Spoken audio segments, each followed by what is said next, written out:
dneska vám ukážem top 5 vecí, ktoré moja Majka zbožňuje a niektoré vás aj možno prekvapia, že Majka? No, asi nikoho neprekvapí, že prvé miesto má jedlo. Kľudne by zjedol aj môj obed, keď mohol. Dokonca aj mňa. No, a potom sú prechádzky. Strašne rada chodí von, keď poviem ideme von, už ani nemusím brať vodítko a ona už ide. No a jasné, že keď poviem ideme domov, tak sa tvári, ako keby som jej zničil život. No, prekvapím ho, moja Majka zbožňuje kúpanie. Tvári sa ako ryba. Väčšinou psi až tak nemajú radi vodu, ale ona je ako stvorená do vody. Ona je taký náš moreplavec.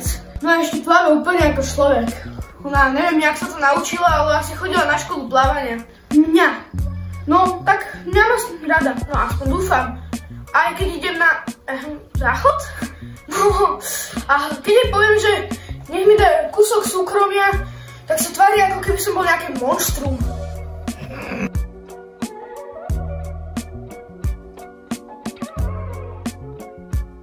Opalovanie. No, nepovedal by som.